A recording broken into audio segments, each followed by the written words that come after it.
Bulletproof Radio, a state of high performance. So the first thing to understand is it is a complex self-managing system.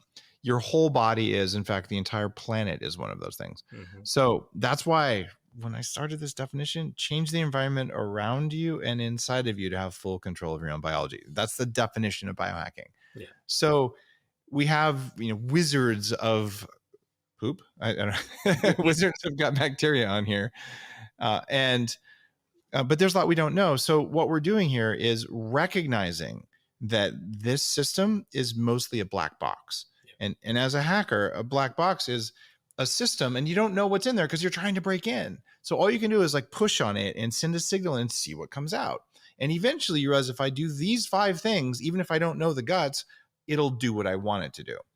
Right. Yeah. But you don't know which of those 5 things in combination, but if you don't do all 5 or maybe only do 4, and this is what biohacking is. So you're massaging and manipulating a system without knowing exactly where and how it's going to go in order to get the direction that you want. And that's where we are. But we know so much more now than when I was trying to solve this problem. Like, I don't know, there's an environmental component and I'm eating tons of kale and tons of whole grains because they told me whole foods were good for me. Mm-hmm. Right. And you're like, okay, let's throw out the obvious stuff that we know is garbage, but everything else, it's okay to not know everything. It's okay to not do everything, but you have to do enough that like, oh, wow, I have the symptoms of less inflammation and a gut that works. Okay.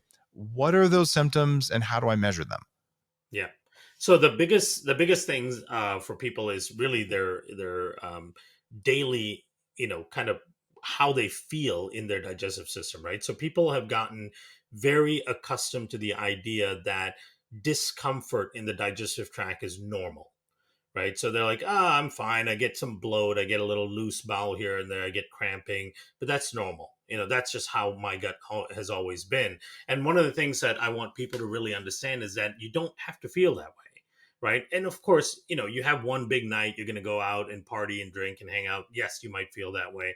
If you travel overseas periodically, you're going to feel that way. But that's not normal to feel that way throughout your existence.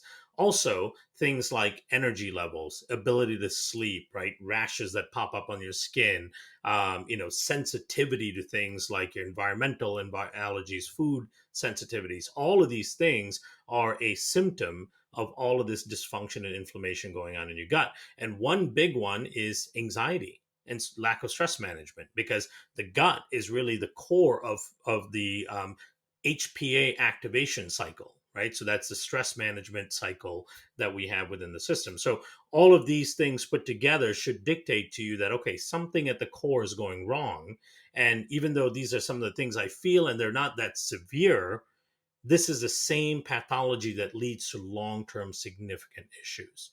Right. So you feel it as tiredness, anxiety, and all that way before you feel it as Crohn's disease. Right. So that's the pathway of it.